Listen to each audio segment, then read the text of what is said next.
Bonjour à tous, bienvenue pour ce nouveau Tech Lab Antemeta. Je m'appelle Stéphane Collin et je suis architecte avant-vente chez Antemeta. Je suis accompagné aujourd'hui de Stéphane Ebera de Veritas Technologies et je te laisse te présenter tout simplement Stéphane. Merci Stéphane pour l'introduction. Donc en effet, moi je suis Stéphane Eberhardt, donc Veritas Technologies. Je suis plutôt expert dans tout ce qui est domaine de la protection de la résilience et de la haute disponibilité. Et en l'occurrence, je remercie aujourd'hui Antemeta pour m'avoir invité durant cette session. Parfait. Donc on est présent aujourd'hui pour parler d'un sujet assez habituel, de la protection de l'information, mais essayer d'aborder ce sujet un petit peu standard ou un petit peu habituel qu'on a de dire que la protection de la donnée est un élément un peu compliqué, un peu existant, mais qui depuis le début pose problème aux différents clients, aux infrastructures, mais de se dire comment on peut faire pour que ce soit quelque chose de simple à aborder au quotidien. Ce qui est intéressant, c'est qu'on voit que des acteurs comme Veritas ont compris un petit peu qu'il fallait revoir un peu ces vieilles habitudes, ces vieilles méthodes pour proposer quelque chose qui est aujourd'hui plus simple, peut-être orienté un petit peu plus sur les usages qu'on rencontre des différentes solutions cloud du marché, et puis faire en sorte à ce que la sauvegarde, je ne vais pas dire que c'est quelque chose de fun, ça serait être un peu présomptueux, mais dire que c'est quelque chose maintenant qui est pas compliqué au final, qui est assez simple à réaliser. Je te remercie pour le sujet parce que je pense que c'est vraiment important de l'aborder parce qu'en effet, quand on parle de protection de l'information, aujourd'hui, en effet, et surtout côté Veritas, aujourd'hui, on est capable de gérer depuis maintenant plus de 20 ans aussi bien les workloads plutôt historiques, les workloads un peu plus modernes, virtuels, mais aussi aujourd'hui, on s'attaque aux nouvelles technologies, que ce soit le cloud, que ce soit le big data, que ce soit des solutions en fait de containerisation. Et c'est vrai que quand on parle de protection, on parle aussi maintenant plutôt de résilience. Donc le mot résilience, on en parle assez souvent dans toutes les modes. On parle même de résilience du ransomware. Et aujourd'hui, on a souhaité vraiment simplifier l'approche.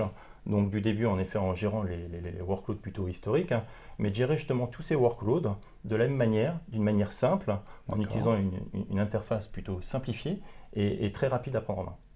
Beaucoup de termes. Donc, beaucoup de termes. Concrètement, aujourd'hui, la protection un petit peu 360, comme vous aimiez le dire à une époque. Ok, on parle de simplicité, mais dans les faits, concrètement, aujourd'hui, est-ce qu'on a toujours besoin d'experts comme Antemeta pour pouvoir déployer ce type de solution, la gérer, la mettre en place, ou malheureusement, à notre grand désarroi, vous avez travaillé pour que ça devienne peut-être un petit peu plus simple et que les clients soient un peu plus autonomes et que nous, on se focalise peut-être sur d'autres besoins? Je vais te dire un petit peu des deux. Des experts comme Antemeta, on en aura toujours besoin, au moins pour les conseils en termes de fonctionnalité. Donc pas d'inquiétude par rapport à ça. Après, par contre, on sera peut-être un peu moins technique. C'est-à-dire qu'aujourd'hui, on souhaite vraiment simplifier les choses. Donc quand on parle de résilience, c'est aussi de pouvoir réagir assez rapidement. Et donc éviter d'avoir un plan de restauration ou de protection complexe, difficile, et avoir des compétences bien particulières. Donc aujourd'hui, vraiment, on fournit des outils afin de permettre de simplifier justement l'approche de la protection de la donnée, mais plus même la gestion de la donnée dans sa globalité. Et donc, on continue à évoluer avec une nouvelle version comme la version 9.1 qu'on évoquera, je pense, un peu plus tard, en tout cas certaines fonctionnalités, pour permettre cette protection beaucoup plus agile, beaucoup plus simple, et surtout répondre aux besoins de plus en plus d'entreprises. D'accord. Bon, on a préparé un petit espace de jeu, si on peut le nommer comme ça, sur lequel je me suis amusé à mettre en place, à virtualiser, à simuler, on pourrait l'appeler comme ça, deux data centers clients avec deux infrastructures net backup, comme tu l'évoquais, donc sans avoir eu à déployer des tonnes et tonnes de serveurs, des choses compliquées. Concrètement, c'est deux serveurs de protection de données, et sur lequel on a ensemble préparé une petite démonstration sur protéger quoi ? Protéger les choses de simple, VMware. Alors, on aurait pu prendre d'autres sujets, peut-être plus au goût du jour, mais restons déjà sur ce que tu nommais les workloads tout à l'heure, donc les types de données VMware qu'on rencontre partout, et voir si, au final, si c'est si simple que ça, si on peut vraiment commencer à proposer quelque chose, une expérience utilisateur, parce qu'on parle d'expérience utilisateur, facile d'usage. Là, je vois que tu es connecté sur une interface web. On n'a plus de gros client net backup, le client Windows comme on connaissait. Là c'est une interface web où on va tout faire. Alors, c'est une bonne question parce qu'en effet, depuis maintenant un certain temps, on parle justement de cette interface web qui permet de simplifier, d'optimiser, d'avoir une vision très rapide de l'état de la sauvegarde et de la protection des données. Et en effet, on a travaillé justement sur ce scénario pour pouvoir montrer comment on est capable de pouvoir protéger un environnement qui est simple et complexe, hein. On parle de VMware parce qu'il y a beaucoup aujourd'hui de couches autour de la virtualisation, en tout cas de pouvoir le protéger simplement. Alors je ne sais pas si vous pouvez le voir, mais en l'occurrence là aujourd'hui, c'est l'interface, enfin, vous pouvez voir l'interface qui a été améliorée sous un format web, hein, qui permet d'avoir beaucoup plus d'agilité et une meilleure visibilité globale sur l'état des sauvegardes. Donc là, l'écran que vous pouvez constater qu'on a un certain nombre de jobs et l'état justement des différentes sauvegardes, ainsi que les accès et les sécurités, les événements de sécurité qui permettent en fait de vérifier et d'avoir un audit et une vision globale de comment justement est accédée à la solution et de s'assurer que toutes les bonnes personnes ont bien accès à cette solution. Donc ça veut dire que là, en tant que client, je me dis, je sais si Stéphane Collin s'est connecté sur la plateforme et si c'est lui qui a supprimé tel serveur à sauvegarder et qu'on a un problème de protection, NetBackup, la solution va nous en informer, nous donner de l'information par rapport à ça. Exact. Alors, déjà, NetBackup pourra auditer et vérifier justement les activités de chaque utilisateur. Bien sûr, s'il y a un utilisateur qui essaye d'accéder à des données ou de pouvoir potentiellement modifier des politiques ou supprimer des politiques, voire même supprimer des données, on aura une visibilité sur toutes les actions qui auront été faites. Mais en plus de ça, on sera capable en fait justement de stopper les actions en donnant des droits spécifiques à chacun des utilisateurs avec des rôles bien spécifiques.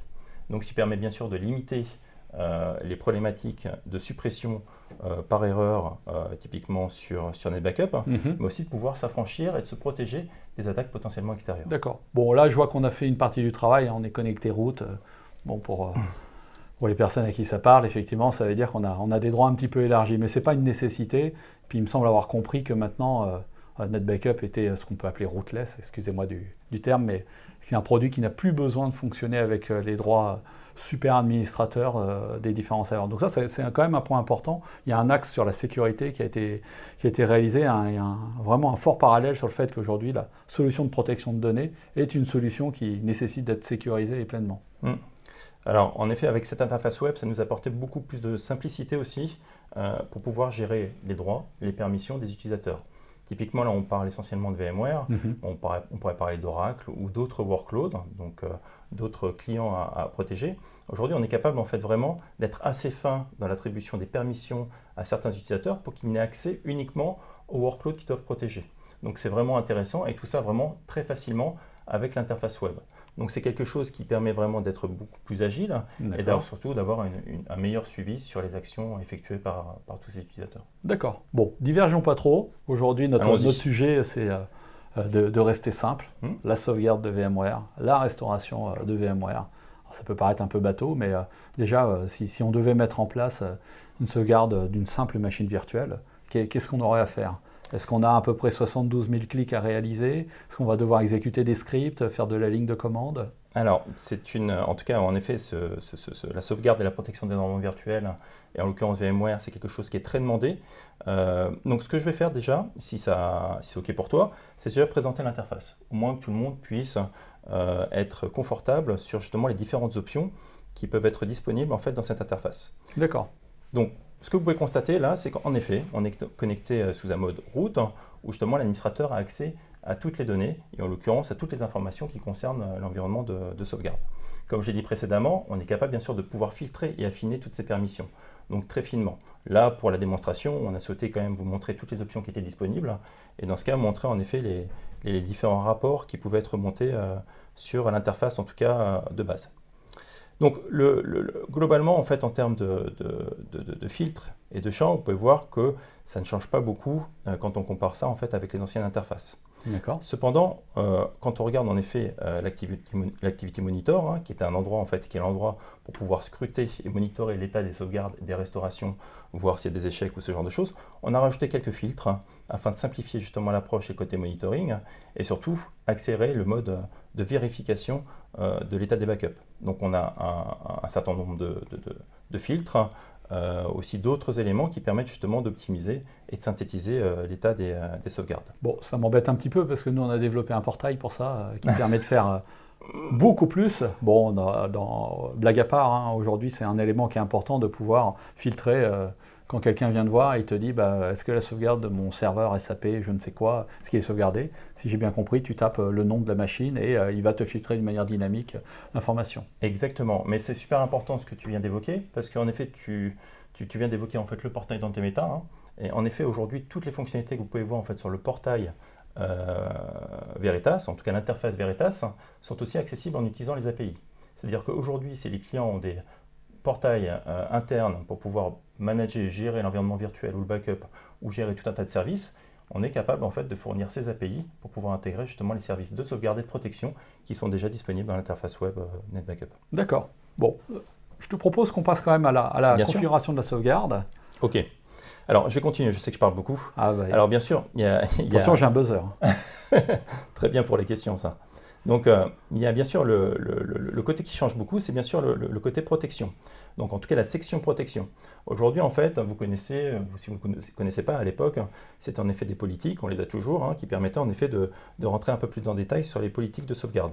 Aujourd'hui, on appelle ça des plans de protection. C'est beaucoup plus simple, c'est plus rapide, et l'objectif, c'est vraiment d'être beaucoup plus agile côté opérationnel et éviter en effet d'optimiser le temps justement pour la mise en place d'une politique de protection pour certains workloads. On a aussi, bien sûr, la partie workload, où là, en l'occurrence, vous pouvez voir toutes les ressources qui pourraient être protégées dans le cadre d'une configuration, en effet, de NetBackup. Donc, sur quoi on va s'intéresser? Comme tu l'évoquais tout à l'heure, on va plutôt travailler sur la partie VMware. Donc, quand on regarde sur VMware, ce qu'on peut voir, c'est qu'on a différents types de politiques ou différents types d'options. Juste pour un peu synthétiser la configuration qui a été faite, parce qu'on ne va pas non plus tout refaire, on a la liste des machines virtuelles. En l'occurrence, on est capable de rechercher par des mots-clés un certain nombre de machines virtuelles si besoin. On a bien sûr les serveurs VMware, c'est un élément indispensable justement pour pouvoir être configuré en fait et justement récupérer toutes les informations par exemple du vCenter ou des serveurs ESX. Et on a aussi des types de politiques qui étaient déjà existants à l'époque et qui concernent en fait l'Intelligent Policy. L'Intelligent Policy, c'est très simple, c'est sous forme de requête par rapport à un état d'une machine, à un OS, ou ce genre de choses, on sera capable de récupérer automatiquement tous les éléments et potentiellement attribuer en fait une politique de restauration très rapidement. D'accord, je vois des vieux réflexes, Intelligent Policy, là maintenant vous avez changé un peu le terme, Exactement. Maintenant Intelligent VM Group. Bon, le point important, c'est, si j'ai bien compris, c'est de noter qu'aujourd'hui, pour protéger de l'information, protéger quelque chose, on n'est pas obligé de cibler un serveur, on peut cibler des éléments, des objets. Dans VMware, on a beaucoup parlé des tags pendant une période pour dire, bah voilà, ça c'est un tag production, ça c'est un tag application métier X. Et là, ça nous permet de s'appuyer sur ces mêmes tags, ces mêmes objets pour pouvoir faire de la sélection dynamique. Exactement, c'est tout à fait ça. Donc des tags, d'état des machines, l'OS potentiellement, ce genre de choses. Donc voilà, on est quand même assez agile et assez souple. Donc bon, pour résumer, aujourd'hui on a la partie protection et la partie workload. Maintenant, pour attribuer en effet, et ce qui nous intéresse, c'est de pouvoir protéger les différentes machines virtuelles. Donc il est nécessaire de pouvoir attribuer ce qu'on appelle un plan de protection. Donc le plan de protection, comme on l'évoquait tout à l'heure, c'est vraiment le fait de pouvoir attribuer une politique à un certain nombre de clients pour pouvoir justement protéger cette... D'accord. Bon, c'est comme le terme, c'est le plan de protection qu'on va appliquer. Exactement. Des sauvegardes, des réplications, des rétentions. On a voulu simplifier en fait les termes par rapport à ça, même si de toute façon ça reste lié à l'environnement NetBackup de base. D'accord. Donc on a juste à cliquer sur le bouton Add et ensuite créer typiquement un nom de plan de protection. Donc je vais le nommer, excusez-moi, le plan de protection PLPR, pour être beaucoup plus simple. Et ce qui va nous intéresser, c'est de pouvoir protéger en fait les workloads VMware. On peut voir qu'on a différents workloads. En l'occurrence, suivant le workload qu'on va choisir, on aura des options adéquates. Pour VMware, on aura la génération de snapshots ou la gestion des snapshots, excusez-moi. Et pour la partie Microsoft SQL Server, on peut potentiellement rajouter des permissions additionnelles et aussi d'autres politiques qui sont plus liées à une protection d'un environnement de base de données type SQL. Donc, dans ces options, en effet, vous pouvez voir, et on l'évoquera peut-être dans un deuxième cas, en tout cas la possibilité de pouvoir apporter la protection continue, qui est une nouveauté en fait, depuis la version 9.1, mais on l'évoquera par la suite. Mais globalement, on va rester sur une approche plutôt simple pour vous montrer qu'en effet, il est très rapide de pouvoir configurer une politique de protection VMware. Sauvegarder tous les jours cet ensemble de machines. Exactement. Okay. Et en se basant, pourquoi pas, sur des politiques Intelligent VM Group qu'on a évoquées tout à l'heure. D'accord. Donc déjà, la première étape, on commence à créer le plan de protection. On va lui attribuer un type, on va lui attribuer un schedule, si je comprends bien, donc une planification. Exactement. Alors, pour la planification du schedule, ça reste assez simple. Aujourd'hui, en effet, la modification que vous pouvez voir en fait automatique. Dans le cadre en fait, du paramétrage d'une politique de sauvegarde, à l'époque, vous pouvez voir différentiel, incrémental, full. Aujourd'hui, maintenant, NetBackup est capable en fait, de gérer automatiquement ces notions d'incrémental, différentiel et full, avec des fonctionnalités que vous devez connaître comme accélérateur ou d'autres fonctionnalités. Donc en l'occurrence, pas besoin en fait, de spécifier particulièrement le type de sauvegarde que vous souhaitez faire. Vous avez la possibilité de le laisser automatique et lui-même sera capable de spécifier quel type de politique à mettre en place. D'accord, donc 1 ou 2 jours de service en moins TMETA pour définir la stratégie de sauvegarde. Ça ne nous aide pas, ton histoire. En l'occurrence, en termes de force de conseil, il y a toujours les politiques de sauvegarde qui peuvent être intéressantes. Donc les récurrences, donc pour l'instant on va laisser ça par défaut, ainsi que justement la réplication qui nous intéresse, parce que comme l'a dit tout à l'heure Stéphane, c'est que l'architecture ou le lab est composé de 2 architectures de backup, une sur un site de production, pourquoi pas, et un autre sur un site de secours. C'est juste un petit peu pour vous projeter. Donc sur le site de production, on sera capable tout simplement, en cochant cette case, de pouvoir répliquer automatiquement toutes les données, ainsi que le catalogue, sur le site secondaire. Le gros intérêt, c'est qu'on le verra tout à l'heure, c'est qu'on sera capable de récupérer et restaurer rapidement cette machine virtuelle, en l'occurrence, sur le site de secours, sans avoir à restaurer la totalité de l'environnement. Ce qui permet d'être beaucoup plus agile et encore une fois beaucoup plus résilient si il y a par exemple une attaque de ransomware ou un désastre en fait, sur le site principal. D'accord. Donc je te laisse mettre le schedule, mais le point important que tu as pu noter, c'est cette fameuse réplication, ce qu'on appelle AIR dans NetBackup. C'est un acronyme, mais il a quand même une importance forte. Je pense, et j'aime bien le rappeler, c'est qu'aujourd'hui, quand on va protéger une donnée, une VM, une base Oracle, n'importe quoi, une fois que la donnée elle est répliquée sur ce deuxième site, c'est vraiment cette indépendance qui est important de faire ressortir. On va ouvrir peut-être très peu de ports réseau, mais une fois que cette donnée elle est répliquée, on n'a plus le lien de dépendance. Et ça, c'est un point qui est fondamental, je pense, et qui fait une des différences de NetBackup par rapport à plein de solutions de protection du marché, c'est le fait qu'on n'est pas obligé d'être administrateur du périmètre de PRA. On n'est pas obligé d'avoir le plein contrôle de ces éléments. Et ça, je pense que c'est dans une stratégie de cybersécurité, comme on peut l'évoquer, où on doit amener un capital confiance sur le fait de dire j'ai un problème sur ce site, comment je fais pour que mon second site soit le plus sanctuarisé possible.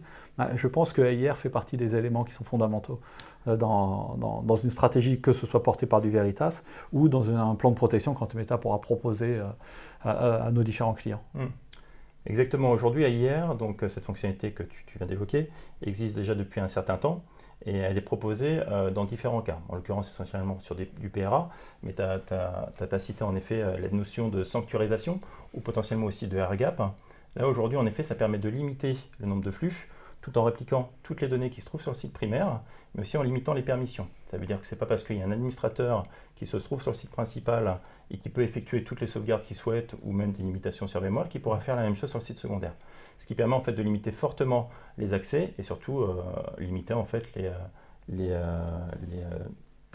expositions au risque. Les expositions au risque de l'extérieur. Ok.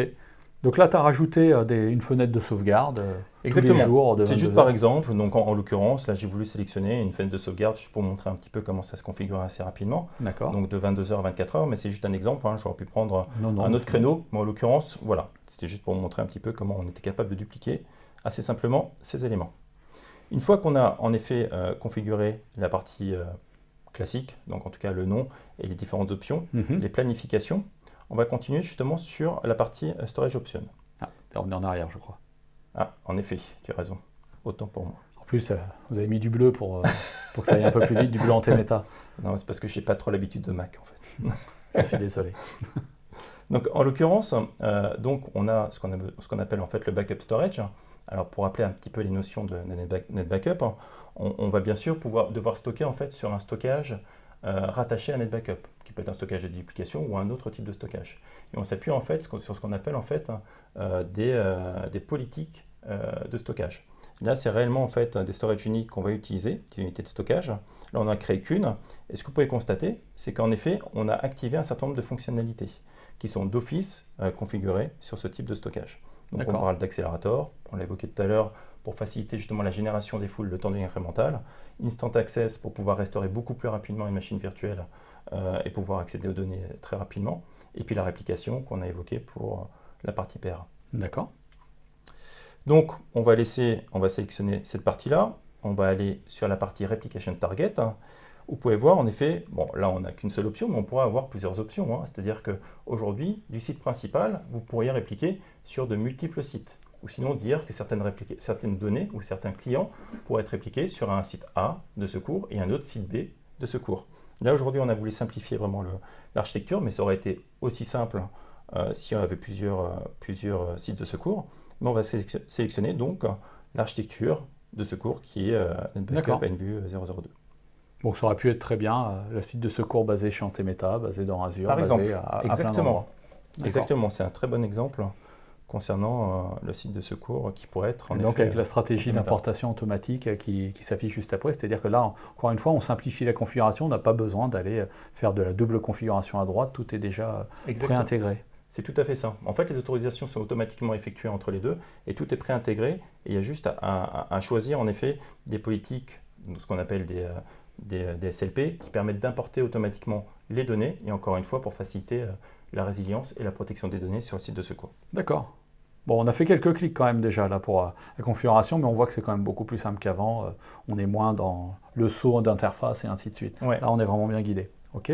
Donc sur la suite. Alors sur la suite, donc, on arrive sur les options de sauvegarde. Donc on arrive sur les options de sauvegarde qui ont été référencées, déjà on l'a évoqué tout à l'heure, par rapport en effet au type de serveur, où là on va le laisser aussi en automatique. On a aussi un grand nombre de fonctionnalités, en l'occurrence pour la gestion des snapshots, qu'on avait déjà évoqué. C'est typiquement en fait pour pouvoir sauvegarder et protéger les environnements virtuels. On a la possibilité de s'appuyer sur certaines fonctionnalités aussi bien de VMware ou intégrées à NetBackup via les Storage API. D'accord, mais par exemple, on pouvait sélectionner les types de transport, le fait de dire j'ai du SAN, j'ai un réseau de stockage Fiber Channel très performant, j'ai pas ça, je travaille avec du vSAN, avec du SimpliVity, avec je ne sais quoi comme infrastructure. Comment je peux faire pour dire aujourd'hui, moi je veux utiliser une méthode de transport peut-être beaucoup plus adaptée à mon infrastructure? Est-ce que c'est quelque chose qui est en automatique comme il l'a affiché, ou est-ce que nous on va devoir sélectionner, on va devoir préconfigurer quelque chose en amont ou pas? Alors, il y a deux approches, c'est-à-dire que déjà, il y a des sélections automatiques qui sont, entre guillemets, présélectionnées, bien sûr. Après, on a aussi, en effet une option Advanced, où là, il y a toutes les options potentiellement de communication ou de réseau à configurer si, par exemple, par rapport en fait, aux besoins d'un client bien spécifiquement. Globalement, on a un client qui préfère passer par le SAN, son environnement est basé sur le SAN, on est capable d'utiliser uniquement ce mode de communication. Si on est capable de passer par le LAN, on est capable de faire ce qu'on appelle du OTAD, mais en l'occurrence, dans notre environnement, ce n'est pas du SAN, donc on va le laisser en OTAD et en LAN. D'accord. L'autre point important, c'est qu'en effet, vous pouvez voir un certain nombre d'options liées à des applications, donc que ce soit Exchange Server, SQL Server ou SharePoint. Globalement, on est capable en fait aussi de sauvegarder de manière intelligente, c'est-à-dire avec des politiques et en connaissant justement l'application, ce type d'environnement dans un environnement virtuel VMware. Donc on a la possibilité de pouvoir sauvegarder rapidement, de restaurer aussi de la même manière que si c'était une machine classique, mais en prenant en considération en effet les spécificités de chacune de ces applications. D'accord. Bon, là on reste simple, on a une VM Linux à protéger. Exactement. Là pour l'instant, on ne parle pas VM, on ne sait pas ce qu'on protège. En l'occurrence, pour l'instant, on arrive sur un plan de protection, d'accord, qui est juste, on va dire, la coquille dans laquelle on mettra des machines qu'on souhaite protéger. Un calque qui définit notre stratégie. C'est exactement ça. Et qu'on utilisera par la suite sur les workloads qu'on souhaite protéger de cette manière. D'accord. Je vois que toujours dans la même logique du airbag que tu évoquais tout à l'heure, capacité à mettre des droits spécifiques à ce plan de protection. Il n'y a que Stéphane Collin qui a le droit d'utiliser ce plan de protection.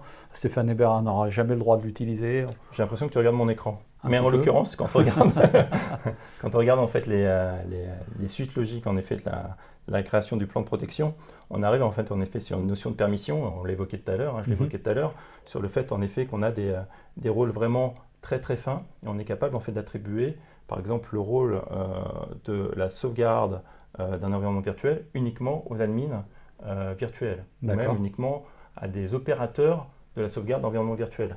Donc c'est vraiment l'option là qu'on pourrait créer, des rôles spécifiques ou attribuer des rôles spécifiques. Là, dans ce cadre-là, on n'a pas créé de rôle spécifique, mais en l'occurrence, c'est très simple aussi à faire. Ok. Donc on arrive sur la fin. Donc en l'occurrence, vous avez vu, il y a 6 étapes. Donc on parle beaucoup, mais en l'occurrence, c'est 6 étapes qui sont quand même assez rapides, avec des questions qui sont plutôt simples et qui permettent en fait de créer déjà un plan de protection pour la sauvegarde de l'environnement, la sauvegarde d'environnement virtuel. D'accord. Bon voilà, là en fait vous avez juste un résumé en effet des éléments qui ont été configurés dans le cadre de cette politique, et donc on va juste terminer. Donc voilà, vous pouvez voir que le plan de protection a été créé, qui s'appelle PLPR.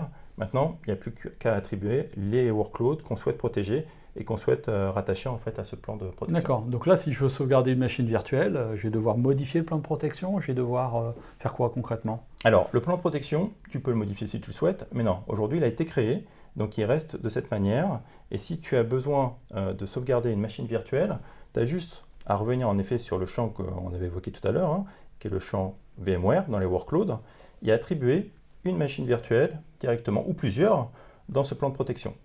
Comme on l'a dit précédemment, donc on peut avoir plusieurs machines virtuelles, on peut les sélectionner manuellement, ou on peut aussi utiliser des politiques intelligentes. Là, dans ce cadre-là, on a une seule machine qu'on souhaite sauvegarder, donc on va aller au plus simple. Donc, hop, on va regarder celle-ci. On peut constater qu'il y en a certaines qui sont déjà protégées par d'autres plans de protection et d'autres qui ne sont pas protégées du tout. Donc en l'occurrence, on va se baser sur le STC VMLX02 pour essayer de protéger cette machine. Donc je vais la sélectionner et là on peut voir en effet qu'on a un certain nombre d'options. Donc les options, c'est ajouter en effet un plan de protection. Donc en effet, on peut directement attribuer le plan de protection si on le souhaite. En l'occurrence, si j'attribue le plan de protection, la problématique c'est que cette sauvegarde se passera uniquement durant une plage horaire qui a été définie précédemment de 22h à minuit. Bon, on a le temps, mais on va essayer d'aller un peu plus vite. On a le temps.